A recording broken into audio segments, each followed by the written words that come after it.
رمضان کی رات مل جائے، شب قدر مل جائے، حج عمرے کا موقع مل جائے، بہتر سے بہتر ثواب کا کام کر لیں، لیکن بھول جاتے ہیں کہ رسول اللہ صلی اللہ علیہ وسلم فرمایا اعمال اللہ کی طرف بلند ہوتے ہیں۔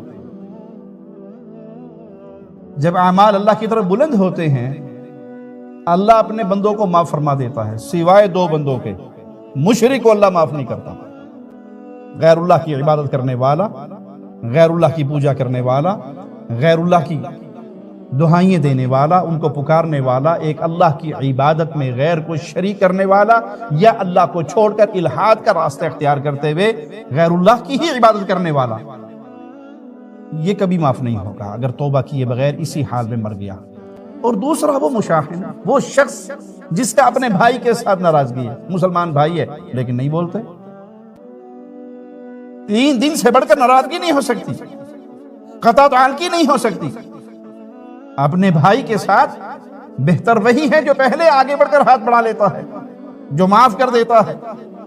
جو صلح میں قدم بڑھاتا ہے۔ اور اگر ایسا ماجرا نہیں تو اللہ فرشتوں سے کہتا ہے ان کے اعمال کو سائیڈ پہ رکھو جب تک یہ آپس میں صلح نہ کر لیں۔ یوں ہم تلاش میں ہیں کہ شب قدر مل جائے، یوں ہم تلاش میں ہیں کہ رمضان کی راتیں مل جائیں، یوں ہم تلاش میں ہیں کہیں مسجد بن رہی ہے وہاں خرچہ دے دیں، اور اس حدیث کو بھول جائے کہ جس غصے کی بنیاد پر ہم نے اپنے بھائیوں سے تعلق توڑے ہوئے ہیں، قطع تعلقی کی ہوئی ہے، قطع رحمی کی ہوئی ہے، رشتے توڑے ہوئے ہیں، وہاں ان کی نیکیاں رکی ہوئی ہیں کہ جب تک یہ آپ اس میں صلح نہ کر لیں ان کی نیکیاں قبول نہیں ہوگی۔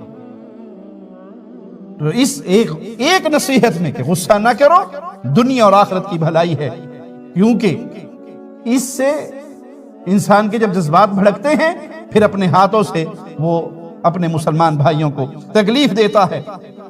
یہاں ایک بات یاد رکھیے، یہ غصہ دنیاوی معاملات میں ہے کہ بندہ دنیاوی معاملات میں معافی، درگزر، اس کو پسند کرتا ہے، مومن اس کو پسند کرتا ہے، مومن کو یہ حکم دیا گیا۔ شریعت کے معاملے میں نہیں، شریعت کے معاملے میں اگر اللہ کے حکم ٹوٹیں گے، شریعت اسلام کے خلاف آواز بلند ہوگی، پھر ہم یہ کہ نہیں جی کوئی بات نہیں، غصہ نہیں کرنا۔ یہاں غصہ کرنا ہے، شرعی معاملات میں غصہ کرنا ہے۔ رسول اللہ صلی اللہ علیہ وسلم کے بارے میں ہماری ماں عائشہ رضی اللہ عنہ فرماتی ہیں، آپ نے اپنی ذات کے بارے میں کبھی کسی سے انتقام نہیں لیا، کبھی کسی سے بدلہ نہیں لیا، اپنی ذات کی حد تک معاف کیا۔ لیکن جب شریعت کا معاملہ ہے پھر آپ شدید غضبناک ہو جاتے۔ وہ 3 صحابہ آئے اور آ کر ہماری ماں سے سوال کر کے گئے آپ کی گھریلو زندگی کا،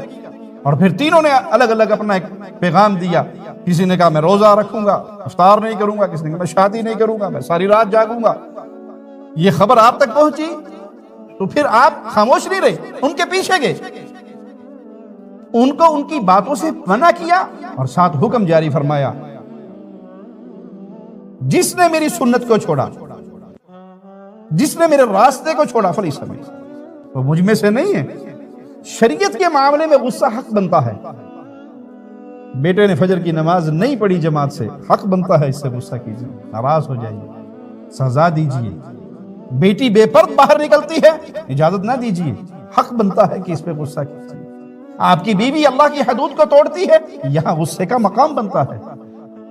آپ کا بھائی ہے، آپ کا قریبی ہے، آپ کا عزیز ہے، اس کے جملے اللہ کی شریعت کا مذاق اڑا رہے ہیں، اب آپ خاموش بنے بیٹھے رہے کہ نہیں غصہ نہیں کرنا، یہاں غصہ کرنا ہے۔ موسیٰ علیہ السلام کی قوم جب خالق و مالک سے منہ موڑ کر ایک بچڑے کی پوجا کی طرف چل پڑی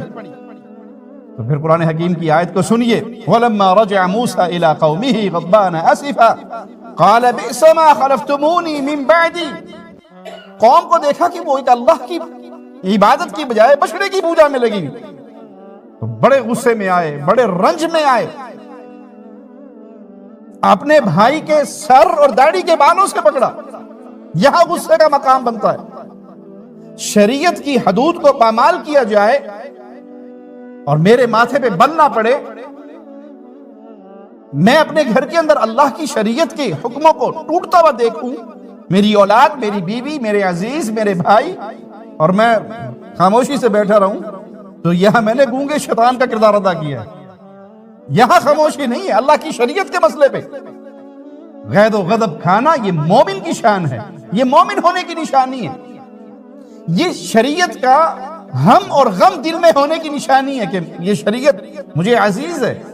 میری اولاد ہے نماز نہیں پڑھے گی تو میں بے نماز کے ساتھ ایک چھت کے نیچے نہیں رہوں گا،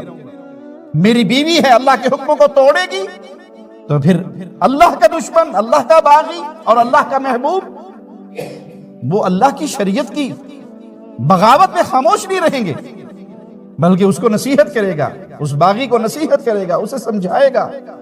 تو شریعت کے معاملے میں غصہ کرنے کا حکم ہے۔